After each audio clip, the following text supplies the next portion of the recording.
it's interesting how we didn't really get any type of resolution with the I think she was a, oh God, detective. I forget what the detective constable maybe, who was feeding information to Hilton. Bindra. Yeah, so she's feeding information. She's about to go on maternity leave. She tries to implicate Jamie, right? And so now we're like, oh boy, she didn't get her comeuppance, right? She just left. She's going on maternity leave. So that was an interesting thread as well. So there was a lot left that was not resolved that we assume will be resolved going forward. All right, let me go ahead and get started here.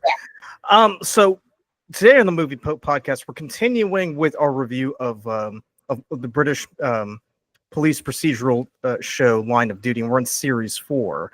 And I got to say, because anybody who's been following us along so far, they will no doubt know that I haven't had a very favorable review. I think Dara, the last episode you said I was denigrating it quite a lot. You were denigrating it a bit too harshly, Luca.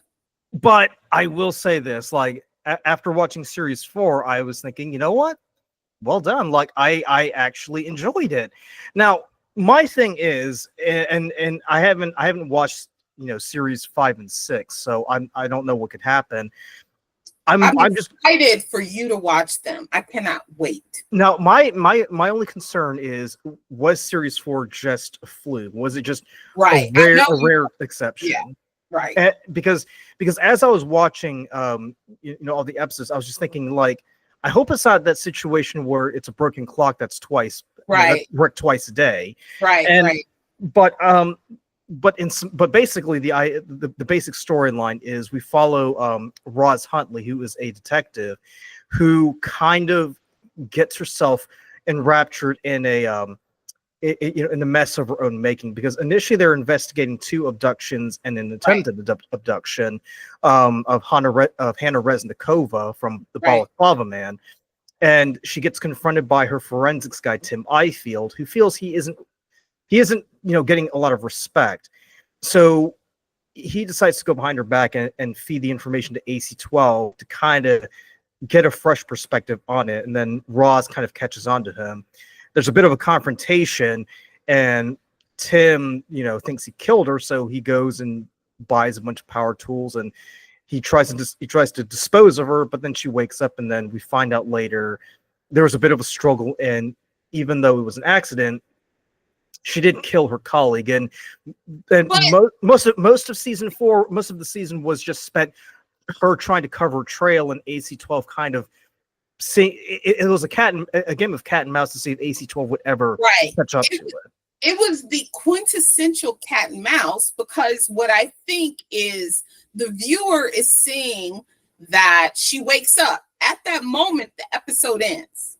Yeah. He has the saw right over her. The episode ends, so all we know is she's a little late for work, right? And she has a scar kind of right here on her arm. Oh, it wasn't. I wouldn't call it a scar. I wouldn't call it a scar. Like a burn, right? Like, yeah, that's true. It's a little more than a scar. You're correct.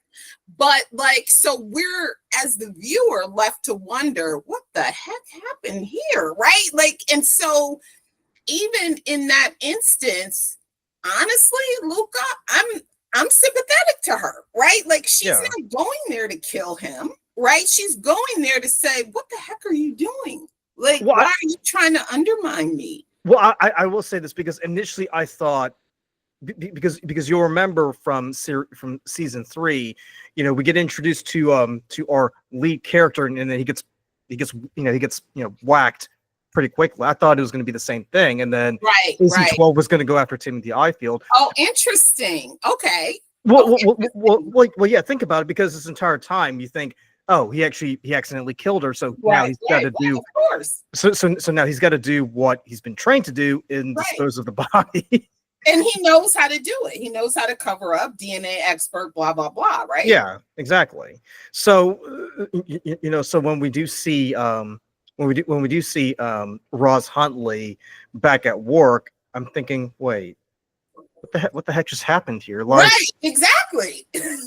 so I mean, mind you, it was a really really nice twist because this entire time It I was thinking, was. I I was thinking, really, yeah. Sorry. Yeah. no, because another thing you want to keep in mind too is the fact that this entire time AC-12 is going after her. And initially I was a bit confused as to why they were going after her until later on as things begin to develop, where she thinks she's being clever, she thinks she's covering her own tracks, and then but in spite of her best efforts, things kind of unravel to where AC-12 was like catching on the scent, because for a brief moment she successfully gets ACC Hilton on side, and you'll notice that ACC Hilton was a bit too eager to help out. Right. Like, there were a couple scenes where you got the impression, and this is before the bar scene where he kind of suggests that she come to his hotel or whatever, for, what we know he wanted to do. But there's a suggestion that he did find her attractive, right? And he suggests to her, a number of occasions, I've always supported your work, but and one of the interesting lines he says kind of early on is, we're getting slammed on Twitter, which I thought was such an interesting line to say, that puts the pressure further on her. Mhm. And through episodes 1 and 3, what I focused on, because I've seen this series probably 3 or 4 times, was, did she really think Michael Farmer was guilty, and did she care? Did she have empathy? That's one of the things I focused on in this rewatch of the series, because I kind of felt like at that point it didn't matter. And I don't know how you felt, but I kind of felt like at that point it didn't matter to her. She was more concerned about her career. I mean, it was a bit like Gates from series 1, where he was just very much because you remember, because you remember in series 1, Gates was padding his His CV, yeah. to make it look like he was king of the cops, but here it's almost as if Michael Farmer, he's kind of convenient. It's kind of like that idea of, well, if we just rub out this one guy, nobody's gonna miss him. Well, it's like, right. it's kind of like, well, if you like unalive a homeless person, no one's gonna notice. But it's almost the same. Yeah, exactly. I completely agree. Because the guy was a registered sex offender. He was a loner, and most of the time, like he really, because really the only person who could vouch for him was his nana, right? And it didn't do him any favors when the cops showed up. He kind of took off running. So all of those things kind of add up to where it's almost as if someone had designed to like put him there as like a convenient piece, because they could have gone after anybody. They could have gone after any Tom, Dick, or Harry, but they specifically went for Michael Farmer because it was that nobody house, would miss. Right? Yeah. But it was his house, right? Like, so we have this irregular footprint, right? He's a size 8. This is a size 10 footprint. But the additional thing I found interesting was Steve Arnett is like, let's be thorough. Let's talk to the original victim. I think her name was Jody, right? And did you get the impression, Luca, that the charge was a little squishy? I mean, in this universe, yes. I felt like a lot, because another impression that I got too was that everybody was a bit on edge. Nobody wanted to talk, because you remember when they interrogated Michael, it was almost as if he was in jail because he was ordered to be in jail. Right. Did you get that vibe too? Yeah, I definitely did. I really, and God, it was so fascinating, because this series versus kind of the past 3, and I know you will attest to this, because you felt like Jed Mercurio had kind of gone left or right, or however you want to see it, and kind of more Hollywood. And in this instance, in this series 4, we get a more realistic view of the criminal justice system. Yeah, we get a lot of gray areas. Yeah, we get a criminal defender, right? Like his public defender, is half sleep, right? Like could care less. Doesn't want to be there, is always late. He's not represented well. If he was represented well, he would have been out a long time ago, right? But then again, that would mean he would have to be someone, at the top up, like a Tommy Hunter, or Oh, totally. No, you and know, I understand that, but that's where it's so easy to pin something on someone that can't really defend themselves well. right, Yeah, and who possibly doesn't have like the full awareness to fully exactly. appreciate what's going on. But I Completely agree. but I feel like the Michael Farmer story is kind of secondary to what we're seeing with Roz, though, because Oh, totally. because I mean, with Roz, on the one hand, you could sort of sympathize with where she's coming from, because this is someone who who's working really really hard in the system, where you kind of where if you're a woman, you got to work twice as hard to kind of get to where you need to be. Um, and now she's got AC-12 on her back, and they're gunning after her because of some irregularities in their investigation with the Balaclava Man.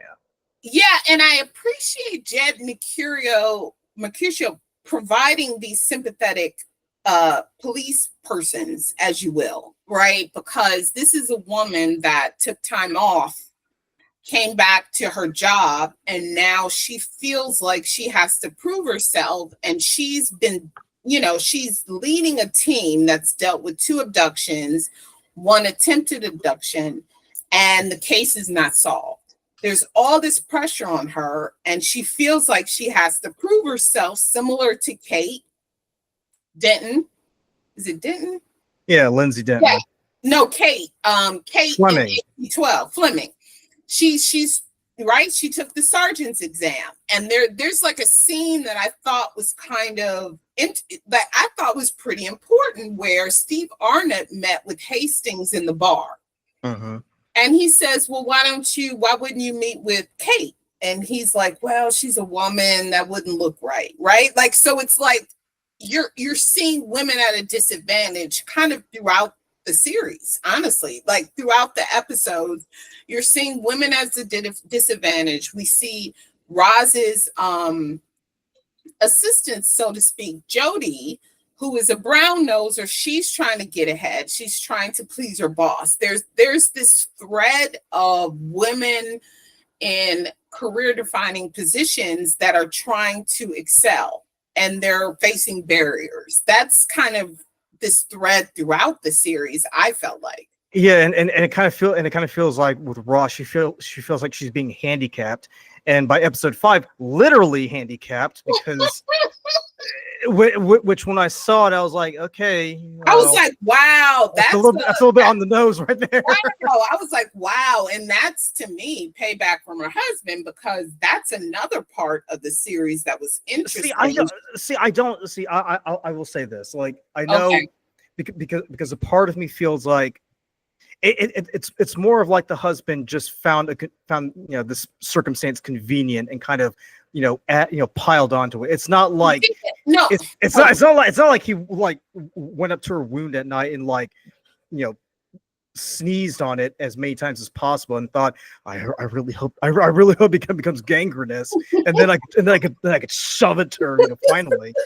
But what I will say too is the fact that Roz definitely wears the pants in the relationship, because you remember that altercation later on. Domestic abuse incident. Okay? Yeah, exactly. She definitely wears the pants. And then help him. Like, that's domestic abuse. Like, I don't know how else to say it, right? Like, she's very attractive, right? Like, very, and I'm sure he sees it and he feels insecure. And it sounds like, even though, and I don't know if I felt like in the initial episodes, there was a reason for him to be jealous of anything.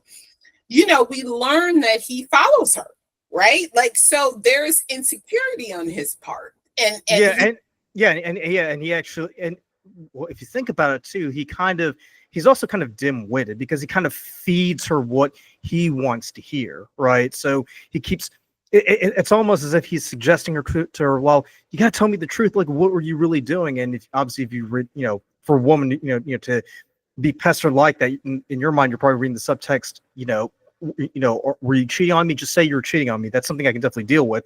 So she comes out and says, yeah, I've been meeting up with an officer. Right. We've Like been you having don't it know on. him. Right, And, right. yeah, and he just eats it up. And in my mind, I'm thinking this guy either is a simp or he is just incredibly gullible. Like he'll Right. believe You're anything. a corporate lawyer, right? Like, so I thought that was fascinating too. But, initially, I think the first time I saw the series, Mm-hmm. when I saw the CCTV footage of the car, I assumed, obviously wrongly, because I should have thought she was smarter than that. I thought she took his car. I don't know what you thought. Well, no, Did you? because she took a cab initially, right? No, I know. We learned that, but I thought that was interesting. That was an interesting twist, is all I'll Yeah. say. Yeah, I Well, thought that well, was an well, interesting twist. well, right. So initially, when she goes to Tim's house, she takes the cab because she knows, the CCTV is going to catch on to it, and if they Right, do right, catch on to it, the most that's going to do is lead AC-12 back to the cab company, right, right? right. So the husband, being the genius that he is, kind of helps. Well, no, think about it, because he kind of does help in implicating his wife at Yeah, the end by following her in right, his car and and, just observing the whole thing. So, right. and what's funny is that Roz kind of, because what you also see play out is the sort of like domestic squabble where the husband and the wife are kind of like going at each other and they're thinking, oh, I'm gonna one up him. No, I'm gonna one up him. I'll one up her with this. And then they come to find, and then it all ends up with Roz losing, a hand and getting sent to jail, and the husband, well, can you call it a normal life?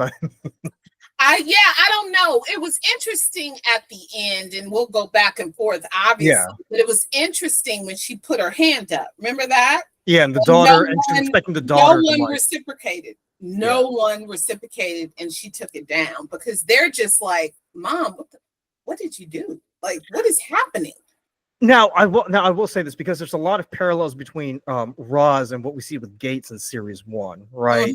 Mhm. Just because both of them are very much on the fast track. They want to get to the top of their career. They'll they'll injure anybody just to get there, right? I mean, you get the impression that Roz is very ruthless. She will do whatever she can to basically prove that that she's the right person for the job. Not to mention that both of them are persons of color. So Right, right. there is that addition of they've got to prove that they're just as capable as their white counterparts.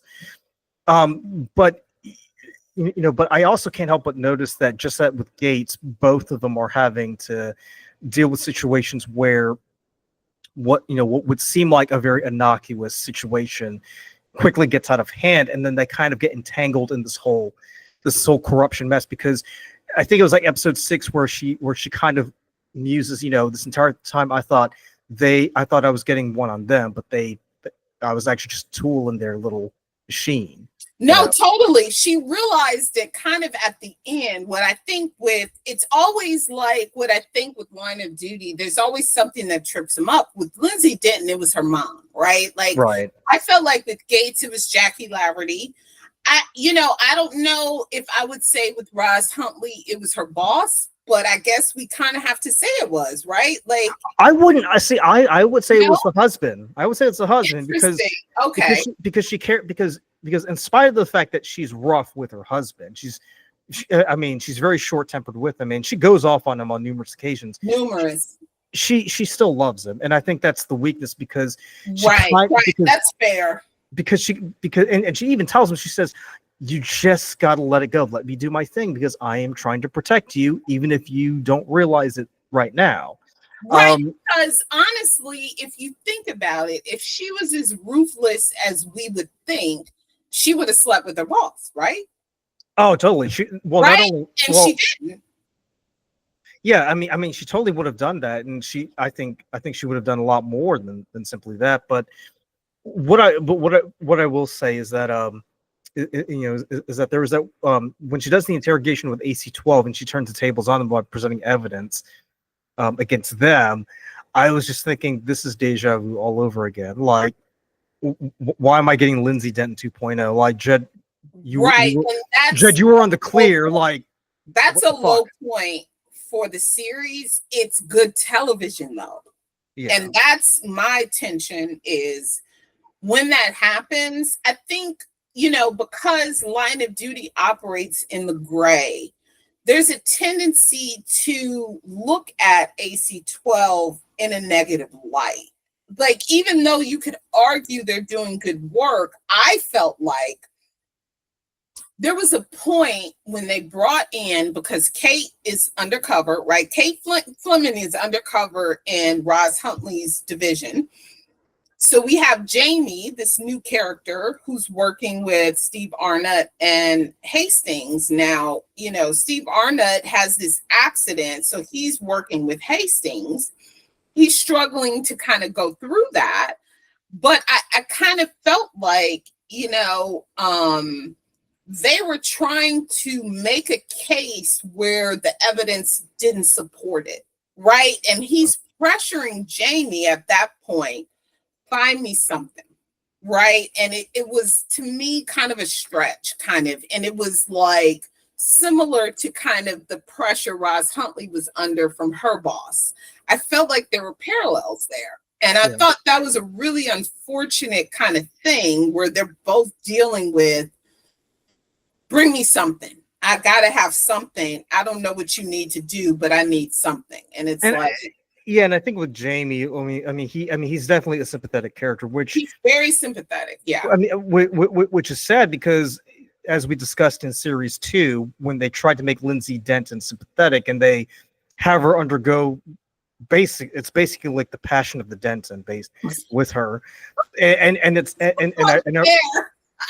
I remember telling you back then, I was like, having her, breaking her arm, giving her a swirly, putting poop in her food, that is no way to make her sympathetic. It was so excessive. We talked about it at the time. It was over the top what they did to her. It was beyond over the top. I mean, it was over the top. But with Jamie, it's like, this is how you make a sympathetic character. You make someone who is earnest, who's very eager to prove himself, right? But he's just put in an impossible situation to where he's expected to perform, right.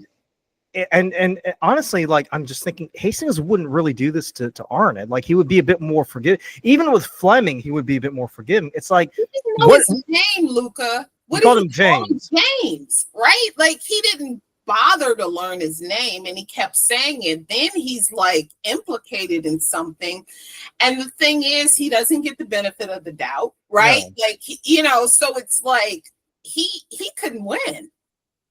And I wish Jed Mercurio would kind of employ this more often, because I mean, obviously he could have gone to form. They could have had AC-12 could have lured him into the bathroom and stuck his head in the toilet to make him confess, which I could imagine, I could imagine that would happen. But no, like, for once they took the high road, and they gave us a character who you felt sorry for. And by episode 6, where he's confronted by the members of AC-12, he's not a bad guy. Like, he wants to do his job. It's just, and he even says it too. He says, "Look, I'll just go somewhere where my talents are appreciated." And AC, I wouldn't say AC-9 is like the best squad to go to, but hey, I mean, if they're not going to rush to conclusions, then I guess in his mind, it's way better than what he's getting right now. I mean, you understand that people, it's something someone can be empathetic for. Yeah. Some situations just are not for you, and you need a new environment. Like, and so it's possible when you encounter that new environment and you're immersed in it, you're gun-ho, right? Mm-hmm. And unfortunately for him, that's kind of how it happened. It's interesting how somehow he became beholden to Hilton, which was weird, but like, that's kind of how it happened. The ending, not to jump all the way to the end, but the ending kind of suggested that that's kind of the trap he found himself in. I mean, well, now that you mentioned Hilton, I do want to jump to him, because Hilton, throughout the entire series, I felt like he was the kind of person that you could see reasonably exist in the real world, as opposed to before, where it's like, you got to be super evil like Tommy Hunter, right, and or it's pure as the driven snows Hastings. right. And the thing that I thought was really good that Jed did was, I think it was the first or second episode, Hastings took him to dinner, right, or lunch.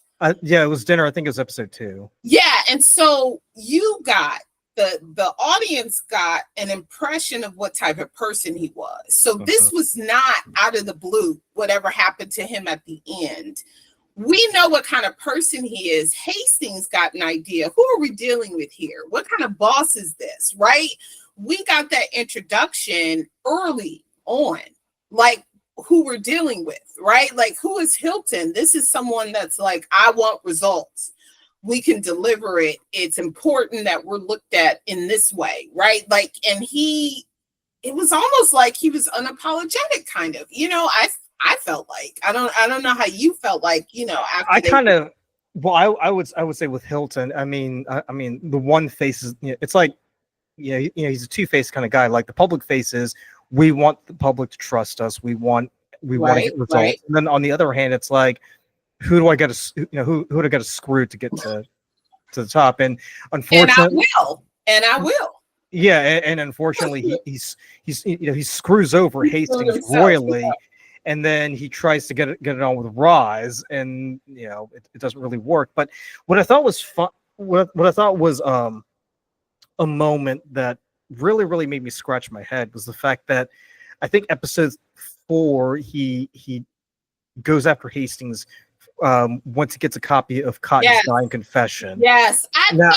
How did you feel about? There was another thread. The thing about this series was, there were a lot of subplots.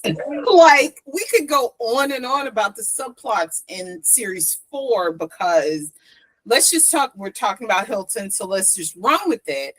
He's getting information from AC-12 personnel about Hastings, right? Like, so we, again, this reinforces the type of person he is, that we're understanding he's trying to get, blackmail on people, right? Like, that's how I saw it. I don't know how like, it was interesting that it was almost like they were positioning themselves to go after AC-12. Like, that's kind of how I saw it, right? Like, because but you kind of got that feeling, in previous seasons also, where it's like, no, totally. It's like, I mean, it's just now they've decided, well, let's just make it official. But yeah. But what I will say is, I and maybe you can clear this up. How exactly did he get Bindra to do all of this? Like, because she just shows up in the alleyway and she just hands him. She's like, "All right, this is the last time I'm doing this. I'm out." And she walks off. I'm like, wait, when did she get in? So she did this at least twice. I'm trying to think if she did it 3 times. She's, and I'm looking at it like, but how did she get roped into it? That's my question. That's what I'm saying. So I'm looking at it like, is this career advancement for her? You know how, like, it's like tit for tat, like, I'm getting quid pro quo. What am I getting out of it, right? And I would appreciate if they had like a little scene or that exchange. was not explained, and that was unfortunate. I think that was a low point for the series, where her mindset was, and that was something that was not developed. And that to me was a negative, because I felt like overall what we got, like what I appreciated was, and I don't know his name, you might know, there was that one cop that spoke to Kate Fleming. He said, I won't go on the record, but this is how I feel. We got the impression that he was starting to doubt this evidence against Michael Farmer. Well, yeah, because it was fake evidence. Right, but someone would challenge it. Like, that's not odd. Like, what's going on here? Why are we tagging this guy as being the perpetrator? Like, this is crazy. Like, so that to me was reasonable. Like that you would have someone that's like, okay, what are we doing? What are we doing? What are we doing? So that was reasonable, but her was like, huh? Where'd that come from? It came out of nowhere because at least nowhere. Because at least with the other cops, you could sort of understand. It's like, well, because if you think about it, I kind of got the impression that a lot of people were thinking, something happened to Tim, and I'm thinking it probably happened. It probably was done by someone either in this department or someone who kind of knows the policeman's mindset. You know what was interesting to me, Luca? So we have this guy, Kevin, right? He says, "Don't call me Kev." He's the head of the forensic, not the head of the forensic labs, but he's in charge of the evidence kind of room, right? Yeah. But what we don't have that I think you find, and I'm a master of police procedural shows, there's no one who is a colleague of Tim that is, how do I say it, defending him. Well, I mean, if you think about it, because as I was watching, I was like, he can't be the only guy in the forensics, right? Like that's the part that's interesting to me. Like, he's one of one, right, in the series, right? Yeah. And I'm like, he's not going over stuff with someone. Like, he's not like, what do you think about this? Like, because later on we see RuPaul, but then I'm saying, like, so is she like the replacement for Tim Byfield, or has she been? Or has she been in there the entire time, but we're just seeing her now? And where does she come from? Right? Because when he disappears, someone else fills in for him. Where does she come from? Yeah. And I'm just saying, I can't explain it. It's kind of like a whack-a-mole moment where they get rid of where I feel he kind of gets removed from the scene. All of a sudden RuPaul just appears and everybody's just carrying on like normal. I'm like, I'm like, hold on, where did she come from? Yeah, that's not realistic. Like, look, and we've said it, we talked about it right before we went on. Mm-hmm. This is not a sympathetic guy, right? Like, but this is somebody, when you deal with forensics, to me, you're dealing with evidence. So it's a bit different than, like, it's not subjective, right? Like, we're not talking about something subjective. We're talking about someone where you say, who is this footprint that's a size 10 that we can't account for? Yeah. And so, like, he's not talking to anybody. Like, I was making a joke as I was watching. I was like, so it seems like Tim is the only guy in forensics. If he takes a day off, then like the whole department just stops. We're like, well, we can't solve any crimes today. We've got to wait for Tim to come back from holiday, and then we'll get back on it. Right. And so I'm like, that's weird. Like, it shouldn't be like that. And there were moments in episode 1 where he's like, hey, Mom. And I love when they say that, Mom, what about this? Did you see what I sent you? I sent you an email. And she's like, I've read it. I'll deal with it. I'm not overlooking it. I don't think she read it. Right, exactly. So she's completely laser focused on getting a perpetrator, right? Like, well, I'll say this because my understanding was, as soon as they arrested Michael Farmer, Roz is thinking, oh, thank God, this is finally over. I can finally rest. And then Eiffel comes in and is like, oh, wait, actually, there's like more evidence. No, fuck off. Like, I'm done with this case. I just want to put up my feet and relax. I don't even want to hear the word balaclava in a conversation. And I guess that's why it's like, okay, forensics is all the way to the side. Mm-hmm. We found the perpetrator. Don't give me the forensics team. It's one person. So that way you have a bit of a kind of back and forth, and that kind of sets it up to like what happens in the first episode. So maybe that's why it happened like that, because if you have multiple people, now it's like, you can't kill us all, right?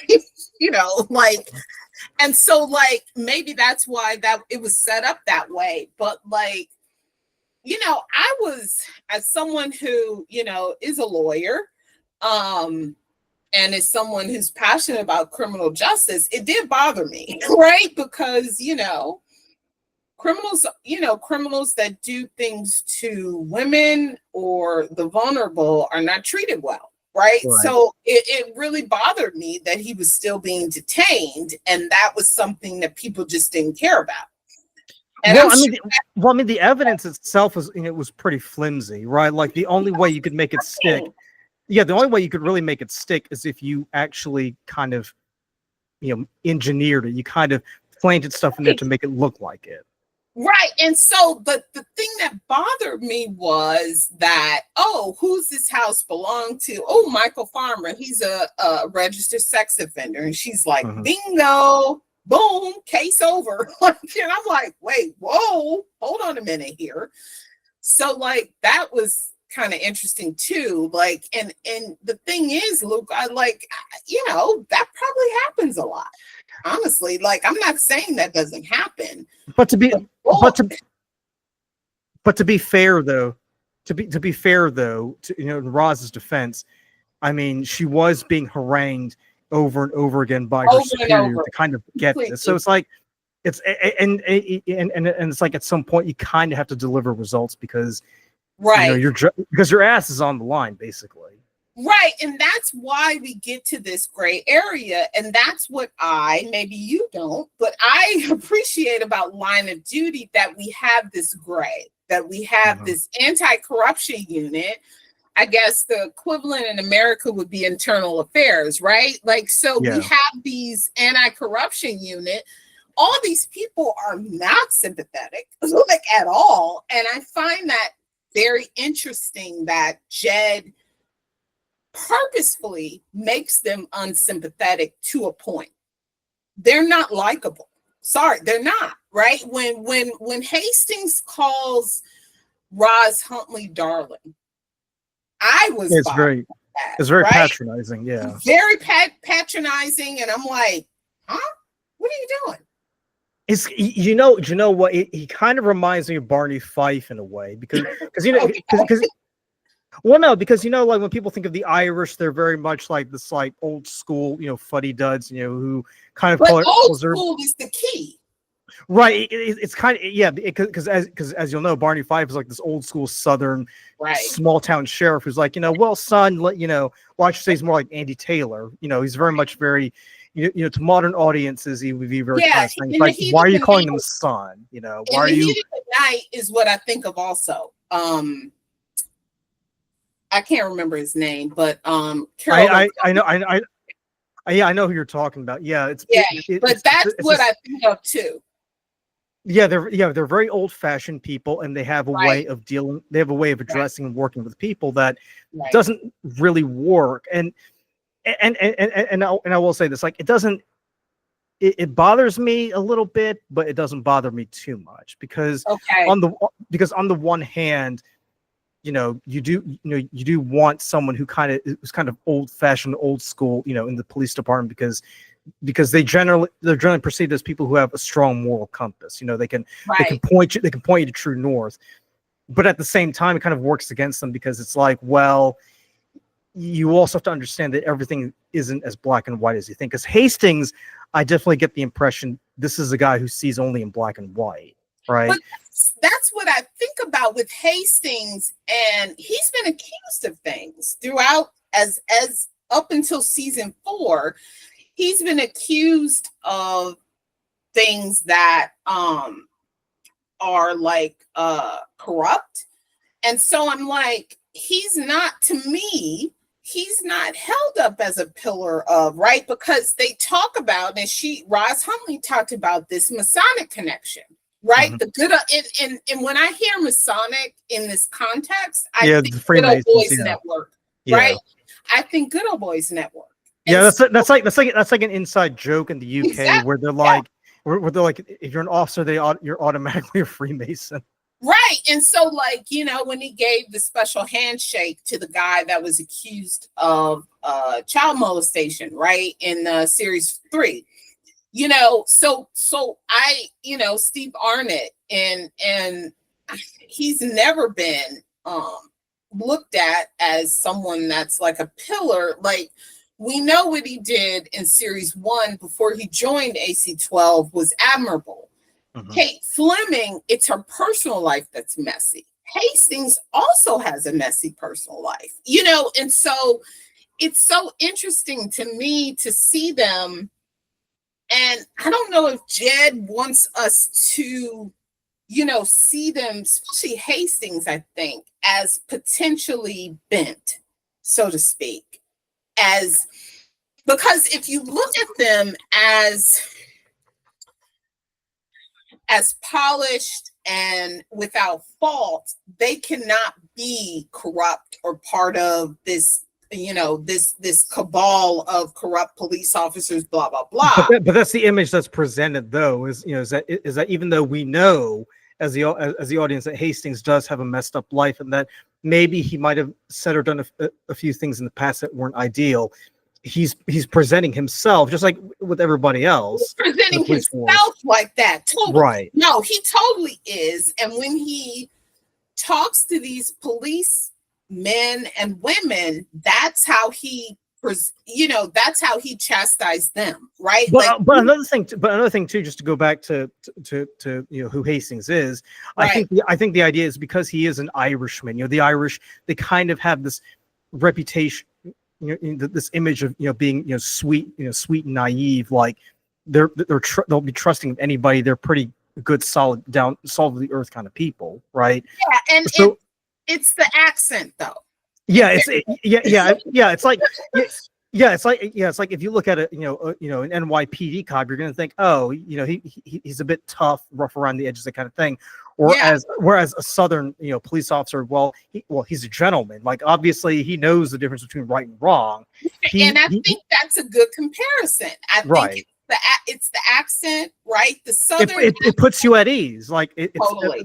It's the Irish accent that kind of lets you. It's kind of like when Ross Perot ran for president. Everybody thought, this is a guy who believes in good family values and who just wants the best for everybody. Right. It's the same thing. He's an Irish. He's got that soft, sing-songy Irish accent. Yeah. He's calling everybody, me son and everything. It's like, oh well, he's a pretty upstanding guy. Like I can totally trust him. And not to mention the fact that he is the head of the anti-corruption unit.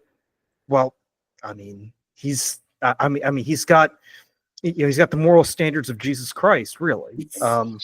But do you think that Jed is trying to portray them as being gray, or do you think he's trying to portray them as being upstanding? Like, how do you think he's trying to portray them? He's definitely trying to show us that things aren't as they appear. Like that much is sure. Yeah, definitely. Yeah.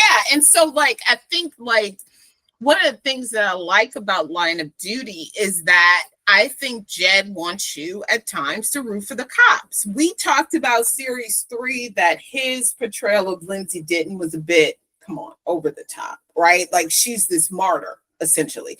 Like he gave her a bit too much, right? Like when she ultimately was in the wrong, she's being presented as this person that was wronged. And so I think that when he excels, he's presenting this gray on both sides, and that's where he excels. Yeah, because I feel like with Lindsay Denton, that was a failed experiment because it was failed. Yeah, I agree with you on that. Because he was trying to make her, he was trying to like make her a victim / martyr, and it was like you said, right. And in my mind, I'm just thinking, well, if she's a martyr, what was the cause she was dying for? Because I don't get it. Whereas with someone like like Jamie, like he's definitely being persecuted, but I can understand a lot clearer where he's coming from because we've all been in that position and we all feel like we failed and we didn't do our best. And at the end of the day, I feel like with Jamie, it's like you didn't, you just want to tell him you didn't do anything wrong. You were just in the wrong place at the wrong time. Or to put it another way, you could say you kind of got ahead of yourself. Maybe you weren't meant to be an AC-12 yet. Well, Jamie is interesting, but what if we go back to like the policeman he portrays in season 3? We get, oh shoot, was his name Steve? We get a policeman that's on a crusade, which is abnormal, right? Mm-hmm. And it's a person that forgoes any physical relationships because he's trying to get payback. So I found that kind of abnormal from series 1 and 2. But that's different though, because It is different. but And yeah, because he's engaging in vigilantism at that exactly, point. exactly. Whereas Jamie, he's operating within the confines of the law. It's just the Totally. people he's taking orders from, they're probably not the best model. Let's put it Right. that way. And so I found that kind of interesting season 3 because you get so many different storylines there that kind of opens up Pandora's box. But you have a police officer that's like, I'm on a mission, and there really is no gray. You know, like there's that I was mean, anything that involves child abuse, obviously, there's going to be no gray area, right, right? exactly. And so that to me is kind of an interesting, you know, if we look back at the portrayals and what his focus is and what he wants the viewer to see or feel about that person, that was unique. I mean, another thing too is the fact that with is that fact that with Jamie, he's very much someone who, and I think I mentioned this already. I feel like with Jamie, he kind of brings up the worst in Hastings, you know, because even when Hastings has been placed under a lot of pressure, he never really chewed out Fleming or Steve to the degree that he does with Jamie. I can't remember him doing it. Like, no, he doesn't. And he's, you know, this is a new, I don't know. Well, actually, we don't know if he's new, right? Like he just appeared. So you know, that's the thing about this division. We only really get to see a few people kind of doing their job, even though the office is filled with all these people, right? So yeah, and it's hard to say. Yeah, but I feel like with him in particular, it's like it's almost as it's almost as if you can make it, you can make a case for corruption in a weird way because if Jamie's doing everything by the book, if he's doing the right thing, but he's getting chewed out and denigrated, then what's the incentive of doing the right thing if you can just if you can just listen to a superior who may not have your best interest at heart, but he can get you where you want to be, then hell, I mean, I'm going to take that route instead, because obviously staying on the straight and narrow isn't doing anything for me because it's not working. And that's interesting. That's an interesting kind of subplot there, right? Like if you think about it, like why are we treating Jamie like this? And so what is Jamie to think about? And these are and AC-12 is supposed to be on the side of the angels. That's the thing. Yeah, exactly. On the side of the angels. So it's like, well, I mean, if the angels are going to treat you like shit, then why not go work for the devil? Yeah, like what am I supposed to think about? Like the work I do, like what the heck? What am I doing here? What is my purpose? Right? Like it's interesting, like that Jed does create a lot of gray in these series that you kind of have to kind of mull over. To me, what you would do in certain situations, like that's what I always think about. I appreciate when directors kind of put you in those situations where you're like, well, what would you do? Because that's brought up in season 6, right? So Steve Arnott, Ross Huntley is like, wouldn't you do the same thing? Right? Like, what would you do? And he says, I would have stopped earlier, because as we know, Ross Huntley tries to cover her tracks. She tries to pin it on Hannah. Right. So it's like, obviously she's wrong to try and pin it on someone else, but it's like, how far do you take it? Right. The cover up. Right. So, but when you think about her crime, you think, right, because I think it ended up being manslaughter. I think they said she got 10 years. Right. Yeah. Manslaughter and murder. Right. Like, it wasn't murder. Right. So, you know, it's interesting, like, can you make an argument? And I thought at the time, could you make an argument for self-defense there? I feel like you could. She said it's hard to prove self-defense. I don't know if that's a UK thing, but it's hard to believe that's like self-defense. Like and I was baffled myself. I don't know how you felt. Yeah, but how exactly would you prove it though? Because it's because it's your word against someone who's dead. Is dead. So like, but what you have is video of him going to that home improvement store with the mask, getting all this, and he had the I think they had evidence of him being in the forensic suit, and that she was laid out on this special, not Yeah, blanket, but like so, a tarp. Yeah, he's on a yeah, tarp, yeah. so you had kind of that. So it was like, what did you think? And it's interesting because I find that part interesting. Like, what would you do? Right? What would you do, Luca? Like, seriously, you're knocked out, you wake up, somebody has a chainsaw, right? And you like right here. What do you do? I mean, it's definitely a fight or flight situation. It totally is. It totally is. So now, like, okay, at that point you kill them, and then what? Do you try and explain the crazy shit that happened? I guess. Like, I mean, she even speculates it too. It's like, did. well, I could have just done what I was supposed to do, and She could have called. She thought about calling the police. mm. And so it's like, wow, that's a fantastic story. But then keep in mind to what you said earlier. I mean, this is a woman who's trying to prove herself. So, Totally. so if if she comes out and says, yeah, we were fighting over a power saw, and I may have nicked his neck, and now he's dead. Could you imagine how that would look, for It's her? crazy. It sounds crazy. The only thing that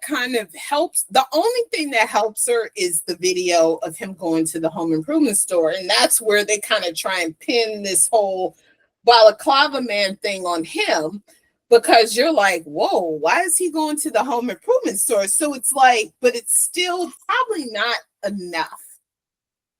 It's probably not enough still.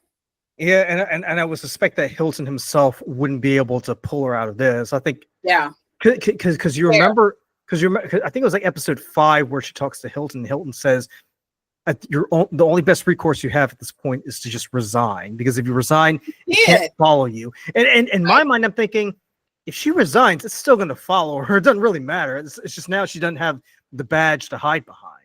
Right, and like it was interesting that.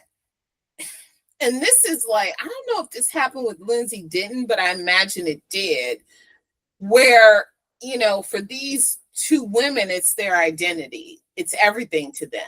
And she didn't even conceive of doing that. Like, it was like, what? I would never do, like, this is me, right? Like, because, when she does that thing where she puts the lawyer under arrest, she asks him, am I still a police officer?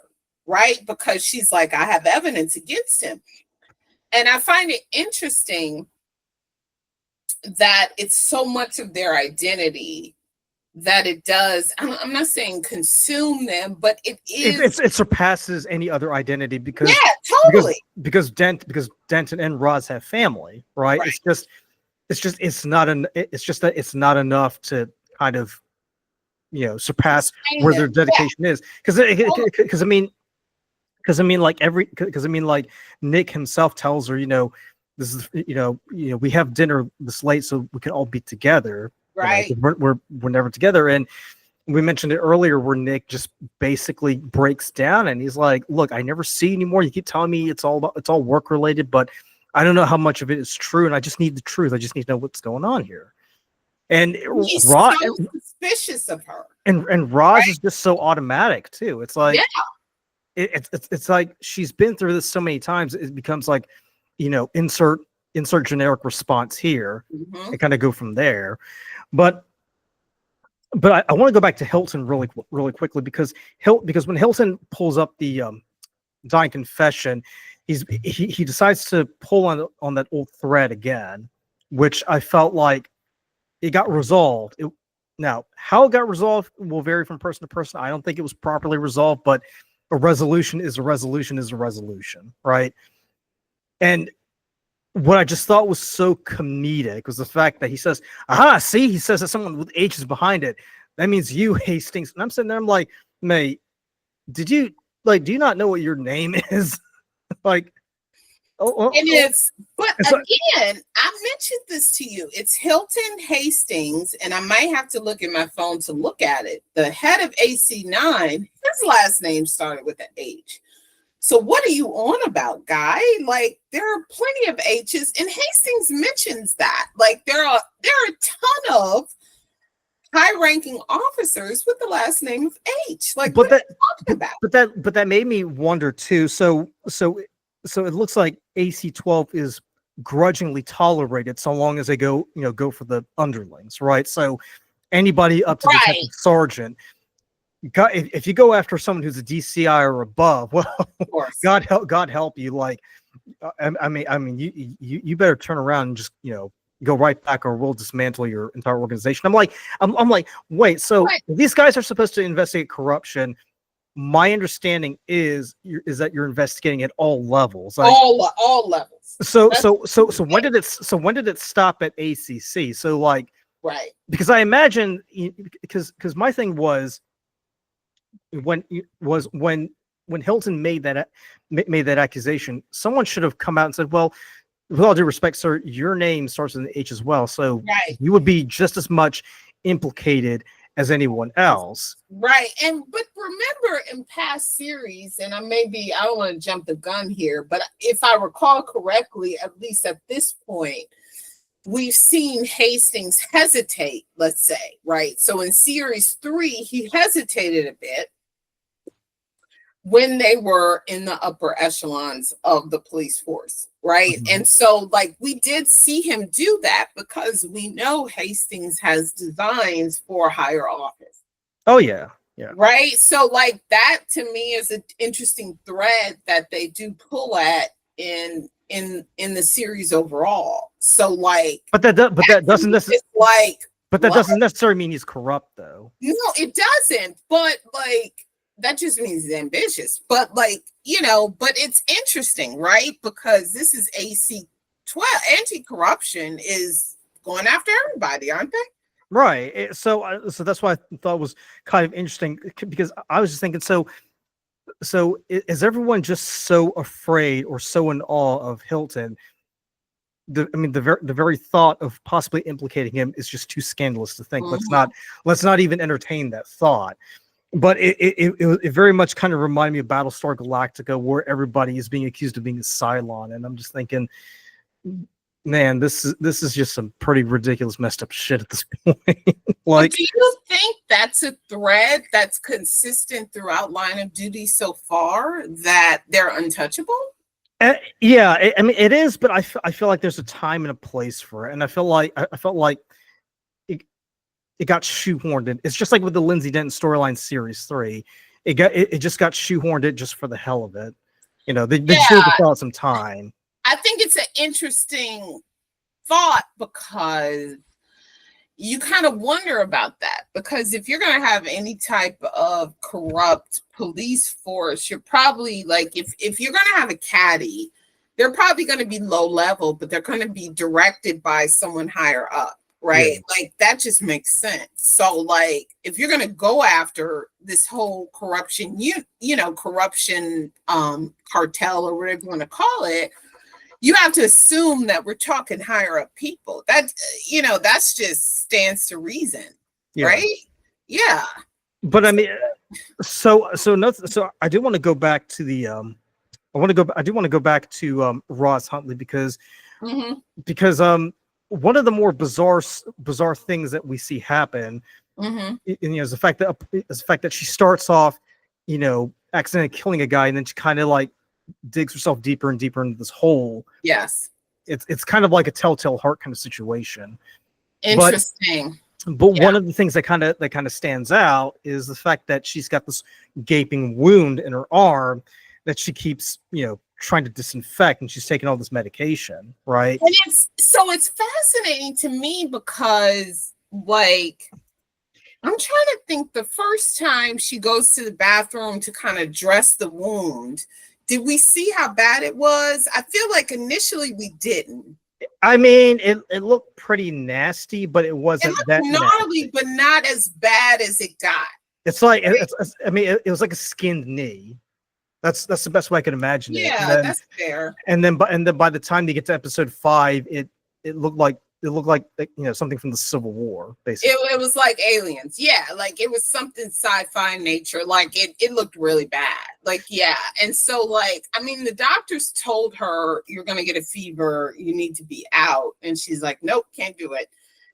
And so, like, I thought that was interesting because it kind of, there was like a parallel to that kind of the walls closing in, right? Like the worse it got, like the parallel to like her being implicated.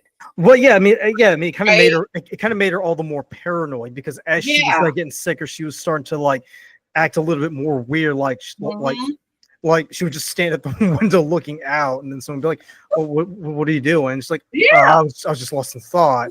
Right. That's what I was saying. It kind of felt like a telltale heart moment It where did. it was like, No, it totally did. And that was kind of, because like, it's like, and I'm trying to think when I was watching it, it reminded me of either a show or a movie I watched where it's like something that you can't hide that you're trying to hide that just kind of plasters the scarlet A like right on you kind of thing. well, Right. I mean, keep in mind because before she collapses in the bathroom, she opens the door and she sees Tim Ifield. I feel it. Right. Yeah, so at that point she snapped. At that point she's delusional and she's done. But like it was, I think we learned it was her husband that called her that, right? Like the Tim Ifield character called her a lying bitch. It was actually her husband. Right. And then she passes out and then she wakes up and she has half an arm. Right? Like, so that was, oh boy. Yeah, that was kind of fascinating. But that to me, and did you feel like, it was on purpose? What did you think about that in terms of what her husband authorized the hospital to do, to get back at her, so to speak? I think it was, I would say it was on purpose in a medical sense because, because if your arm is in the state where it could possibly lead to, gangrene and infection and possibly death, then yeah, I mean, obviously you're going to purposely amputate that arm in order to save the body, right? Right.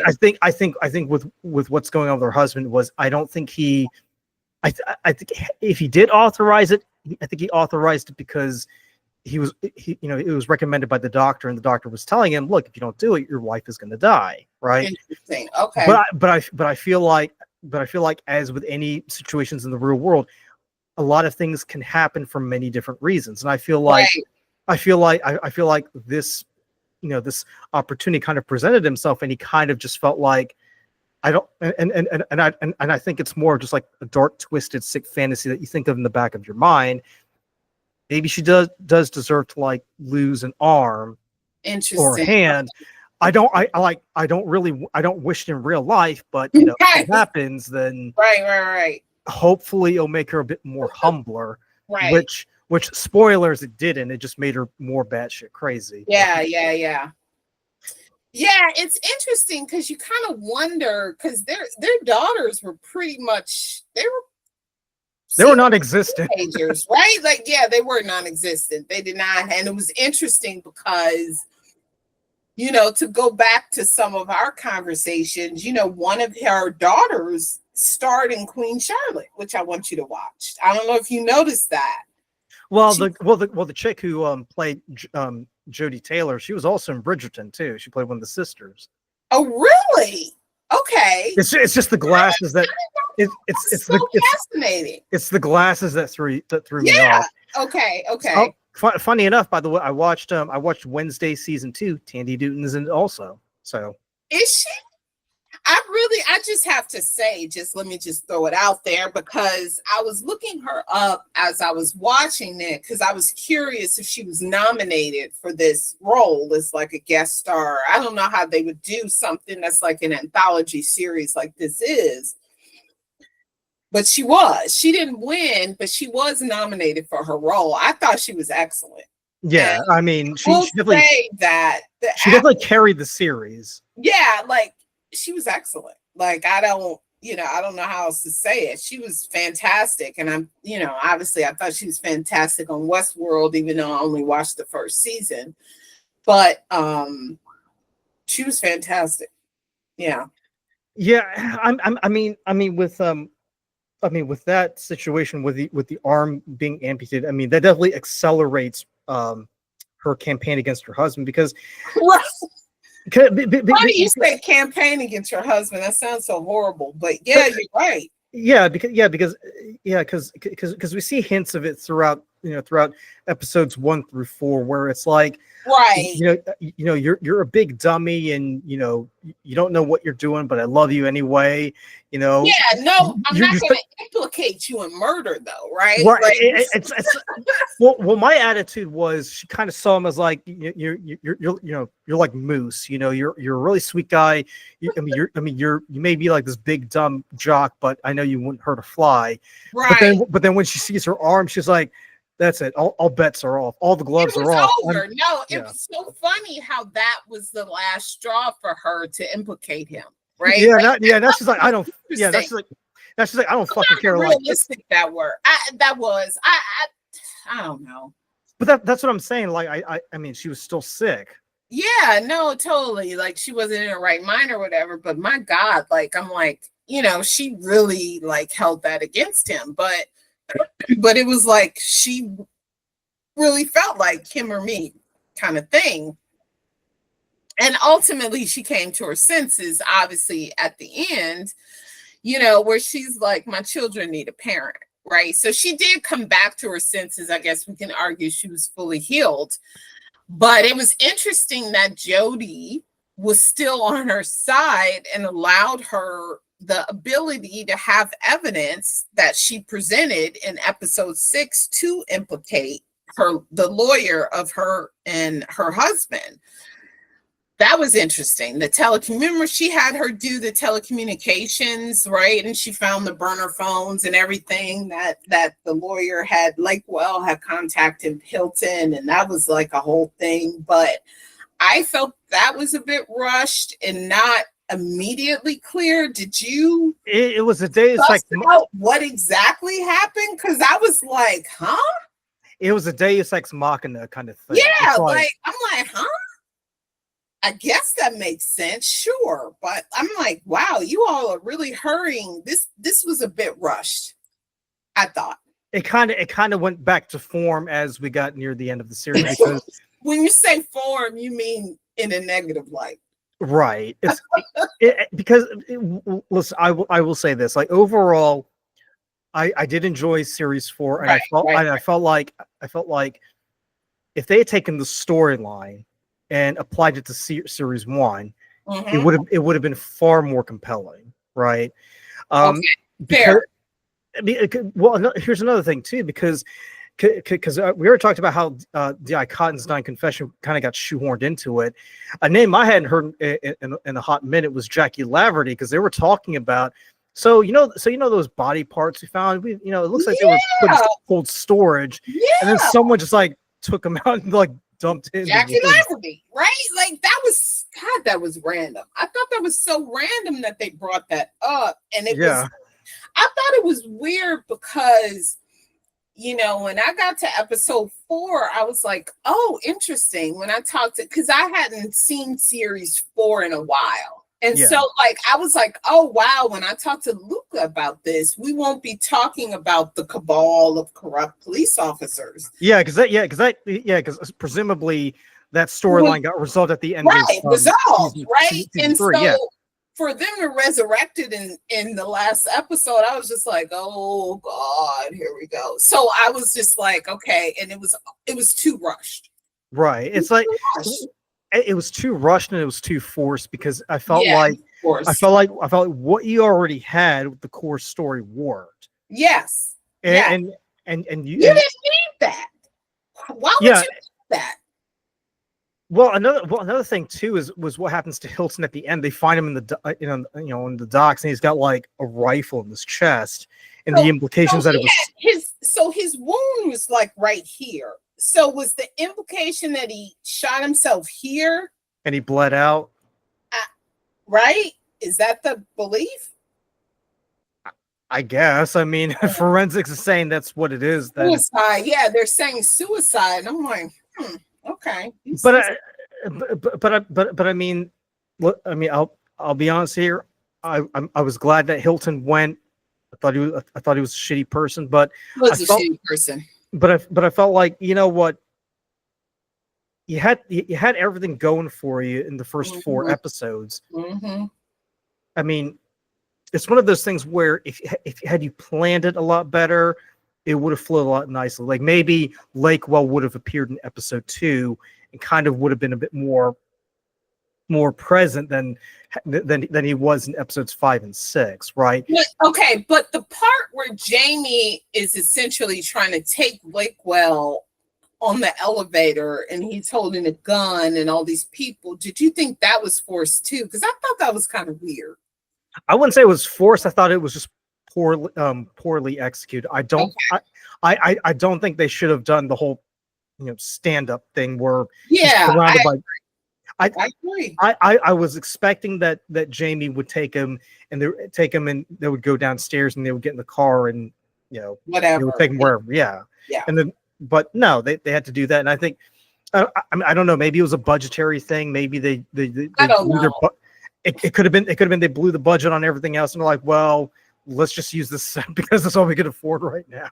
But I do think it was like I do think it was, I hate to say it like this, kind of a necessary evil thing because at that point, what you're saying is this whole thing is not done.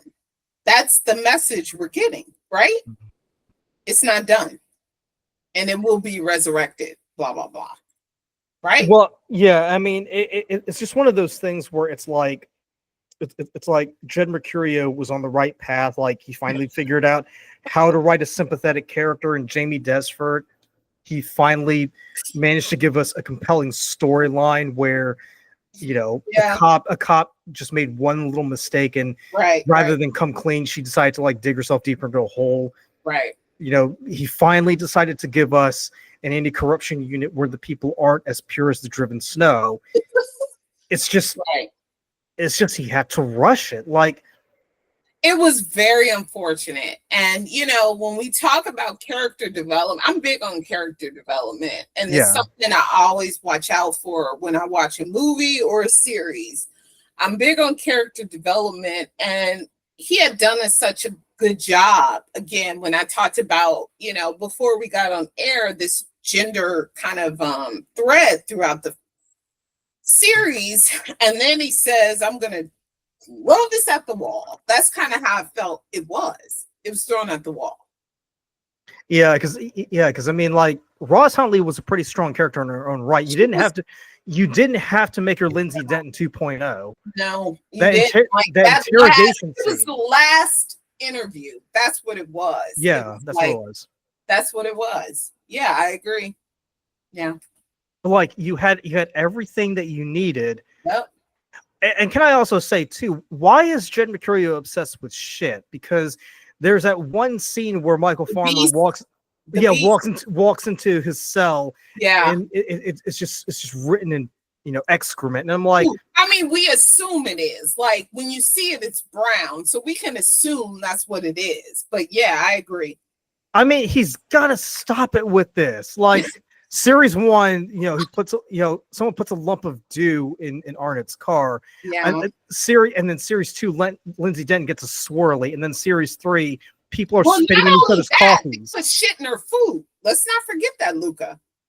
True. And then and then Series 3, people are spitting in each other's beverages, and now we've got this. I'm like, Jed, is it possible that you could write, a series of Line of Duty where bodily fluids are not being smeared onto people's foods or vehicles or clothing? Yeah, it's kind of weird. Like that really, I know it's minute because we don't see it that often, but it really bothers me. Like, yeah, and I felt like it was kind of one of those things where they said, okay, we have to show how tough it is for him in detention. That's what I think it was. So let's do this. That's what I think it was. It was as simple as that. How bad is it for him in prison? We have to show a scene where like it's bad for him. Like that's all it was to me. I mean, look, if you get cornered, in the mess hall and you get beaten up by other inmates, that should probably tell you that life is tough behind bars. I mean, between getting beaten up by every inmate and then going to sleep in a cell that's smeared in shit, I think anybody would reasonably take the shitty cell over being beaten up any day of the week. But right, but let's not forget Lindsay Denton was beaten up in the equipment room. She had hot water poured on her. She had shit in her food, and she had everything. She had the whole gamut. Right. But I would imagine like she would take shit because at least nobody's beating her up, right? Yeah, She's left low. Yeah, that was rough. Yeah. But I just feel like Jed Mercurio, like he's got all the right pieces in place.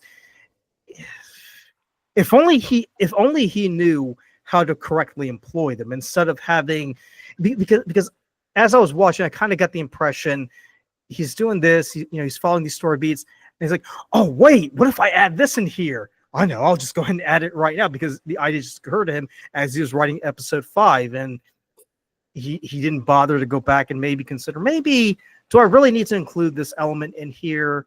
Is it really that necessary? Is it really going to make or break the storyline? Right, because I think about there are shows that focus entirely on a person's experience in jail. Let's say they're wrongly accused, let's say. Yeah. So we're going through exclusively their experience in jail versus like, oh, let's go back to Michael Farmer, where we haven't talked about him. So we kind of have to show what is he going through.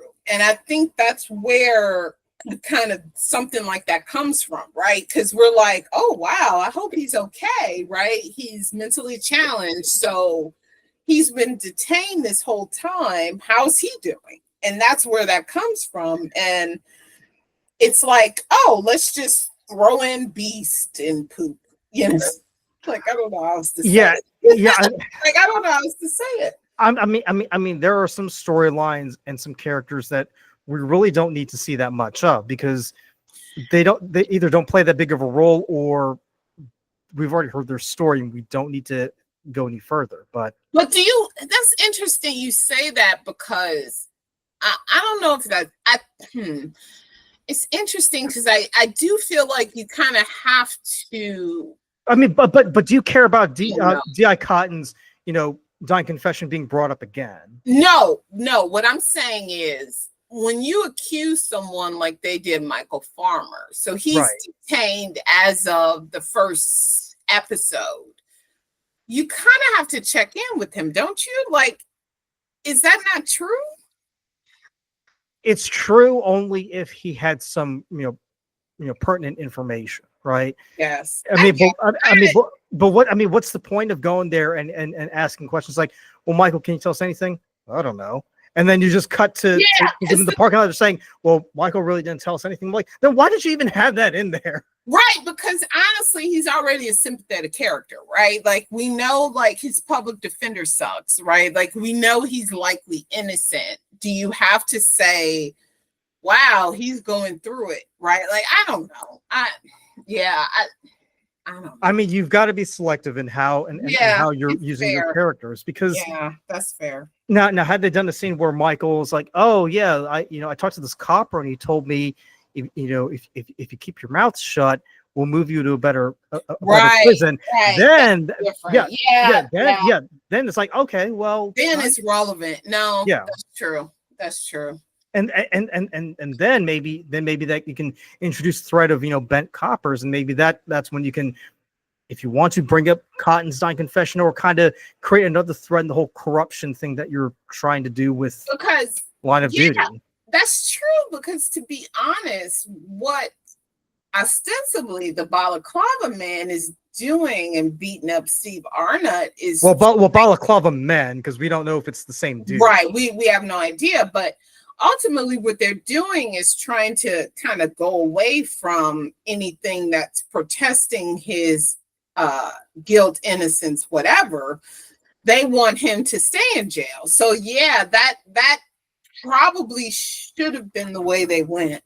Yeah, That's Well, another thing too is the fact that if you're going to go with this whole, if you really want to make it complicated, right, and very interesting, I would say with the whole, balaclava men and the whole H being the mastermind, I would go so far as to say, you kind of muddy up the waters a bit. The balaclava man who tried to abduct Hannah Resnikova isn't necessarily the same man who, threw Steve Arnott, from the stairwell, but it isn't the same balaclava man who attacked AC-12's HQ in exactly. episode 6.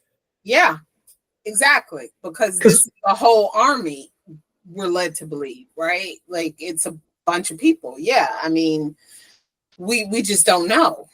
Yeah. Yeah, I mean, listen, like I've expressed my frustration in the past about Line of Duty, and you've and you've listened to my complaints many times. But I will say, if nothing else, I will give Series 4 props for actually creating a very decent and compelling story that kind of had me on edge of my seat for a while. And what grade then? What grade do you give it, Luca? Well, if I had to give it something out of 5, I would probably give it at least a 3.8, as opposed to previous series where it would have been like either like a 2 or 1.8. Fair, yeah. No, that's pretty high for you. Yeah, I mean, that's pretty high.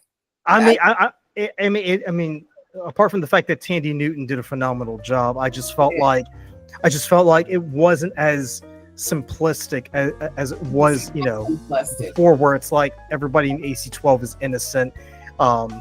These are guys fighting on the side of the Angels, and they're gonna clean up, the police department come hell or high water. It was more of these may not be the best people you want to work with, especially Hastings, because he castigated, Jamie for doing something that Bindra was doing the entire time. Right. And Bindra got away scot-free. Yeah, Bindra got away scot-free, but also Steve and Kate were kind of on the fence on Roz, right? Like they didn't know which way to go with her.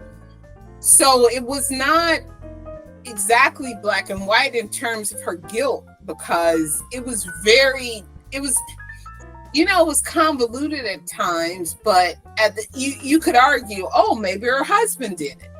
Like it wasn't clear that she did it, because you're like, why would she do it? Like, and then you're tying the additional murders. So it was very compelling in terms of who are we pinning this on? Who are we going after? And I felt like Kate and Steve kind of didn't know which way to go. Kind of, in the past, they felt they were kind of honed in on the person, right? Mm-hmm. On Gates or on Lindsay or whoever. In this instance, it was a little bit more, I don't know. I really don't know. Well, it also didn't help that Hilton was kind of throwing up all these roadblocks too, to kind of derail the operation. Yeah, and he's like, yeah, you all won't be investigating this. Thank you very much. Yeah. Right, I'll just get Murder Squad involved. Right. Yeah, fair.